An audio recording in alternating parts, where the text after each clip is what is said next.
வணக்கம். திசைகளின் 5 மணி செய்திகள். வருடாந்திர விடுமுறையை எடுத்துக் கொள்ளும்படி தொழிலாளர்களை கட்டாயப்படுத்த முடியாது. சீன புத்தாண்டை முன்னிட்டு பொது விடுமுறைக்கு பின்னரும் தங்கள் வர்த்தக தளங்கள் அல்லது தொழிற்சாலைகளை மூடுவதற்கு திட்டமிட்டுள்ள முதலாளிமார்கள் அக்காலகட்டத்தில் வருடாந்திர விடுமுறை அல்லது சம்பளம் இல்லாத விடுமுறையை எடுத்துக்கொள்ளும்படி தொழிலாளர்களை கட்டாயப்படுத்த முடியாது என்று மனிதவள அமைச்சு அறிவித்துள்ளது.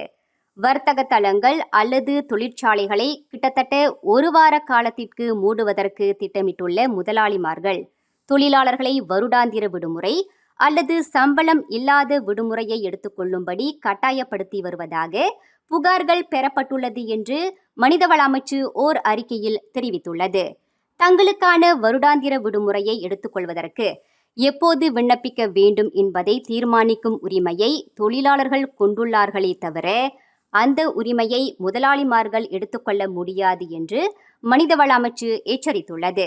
விடுமுறையை எடுத்துக்கொள்ளும்படி முதலாளிமார்கள் கட்டாயப்படுத்துவார்களேயானால் 1955 ஆண்டு வேலை சட்டம் 69வது பிரிவின் கீழ் ஆள்பல இலாகாவில் தொழிலாளர்கள் புகார் செய்ய முடியும் என்று மனிதவள அமைச்சு குறிப்பிட்டுள்ளது.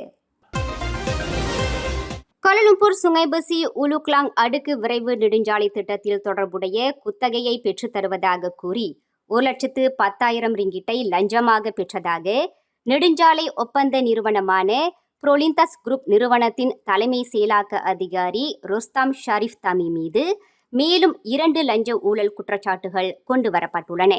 59 வயது ருஸ்தாம் இன்று காலையில் ஷாலாம் செஷன்ஸ் நீதிமன்றத்தில் நீதிபதி நசீர் நோர்டின் முன்னிலையில் நிறுத்தப்பட்டு குற்றச்சாட்டு வாசிக்கப்பட்டது. அந்த குத்தகை திட்டத்தை சத்துனாஸ் டெக்னாலஜிஸ் சென்ட்ரியன் பெர்ஹாட் நிறுவனத்திற்கு பெற்றுக் கொடுப்பதாக கூறி கடந்த 2023 ஆண்டு பிப்ரவரி 20 பூச்சோங்கிலுள்ள ஓர் உணவகத்தில் 90,000 ரிங்கிட் ரொக்கப்பணத்தை பெற்றதாக ருஸ்தாமிற்கு எதிராக முதல் குற்றச்சாட்டில் தெரிவிக்கப்பட்டது.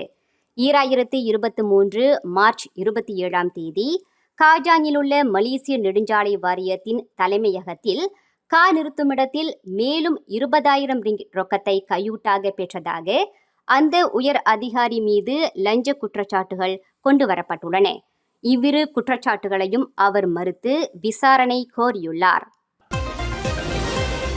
3 மாதங்களுக்கு முன்பு லைசன்ஸ் இன்றி சொந்த வர்த்தக நிறுவனத்தை நடத்திய குற்றத்திற்காக ஒரு தம்பதியருக்கு புட்டாலிங் ஜயா மேஜிஸ்ட்ரேட் நீதிமன்றம் இன்று 5,000 ரிங்கிட் அபராதம் விதித்தது.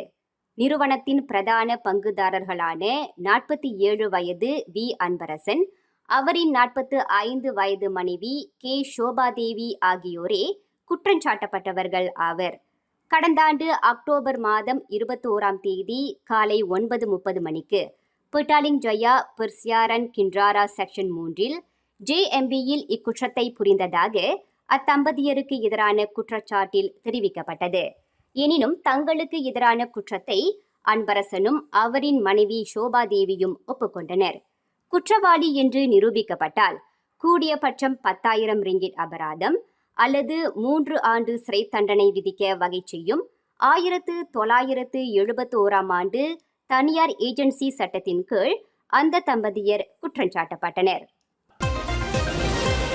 கடந்த வாரம் ஜோஹர் பாருவில் ஒரு பேரங்காடியில் தம்மை கடத்துவதற்கு முயற்சிகள் மேற்கொள்ளப்பட்டதாக போலீசில் பொய் புகார் செய்த சிங்கப்பூரைச் சேர்ந்த மாது ஒருவருக்கு ஜோஹர் பாரு மேஜிஸ்ட்ரேட் நீதிமன்றம் 1000 ரிங்கிட் அபராதம் விதித்தது. சமூக ஊடக பிரபலமான எமிரா லைலா ஹோ என்ற 45 வயது மாது கடந்த ஜனவரி 22 லார்கின் போலீஸ் நிலையத்தில் பொய் புகார் அளித்ததாக மேஜிஸ்ட்ரேட் ஹிடாயாத்துல் ஷுஹாடா முன்னிலையில் நிறுத்தப்பட்டு குற்றச்சாட்டு வாசிக்கப்பட்டது. தனக்கு எதிரான குற்றத்தை அந்த மாது ஒப்புக்கொண்டார். அந்த மாதுவின் சார்பில் யாரும் ஆஜராகவில்லை. அபராத தொகையை அந்த மாது செலுத்தினார். கடந்த ஜனவரி 10 ஜோஹர் பாரு தமன் அபாட்டில் உள்ள பேரங்காடியில் தம்மை அணுகிய ஒரு தம்பதியர் தேநீர் மாதிரியை அருந்தச் சொன்னதாகவும் அதற்கு மறுத்ததால் தேயிலையை நுகரச் சொன்னதாகவும் அதனை நுகர்ந்த பின்னர் தமக்கு தலை சுற்றல் ஏற்பட்டு அந்த தம்பதியர் தம்மை கடத்த முயற்சி செய்ததாக அந்த மாது புகார் அளித்திருந்தார்.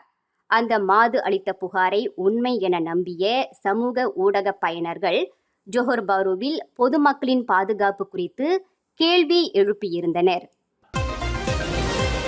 பேரா மாநிலத்தில் மஞ்சாய் போன்ற முஸ்லிம்கள் அதிகமாக வசிக்கின்ற பகுதிகளில் மதுபான விற்பனைக்கு தடை விதிக்கப்பட்டு இருப்பதை போன்று முஸ்லிம்கள் அதிகமான வசிக்கின்ற இதர பகுதிகளில் அதுபோன்ற தடை விதிப்பது மீதான ஆய்வை தொடர்வதற்கு ஈப்போ மாநகர் மன்றத்திற்கு தடை ஏதுமில்லை என்று மாநில மந்திரி பிசார் டத்தோஸ்ரீ சரானி முகமது தெரிவித்துள்ளார்.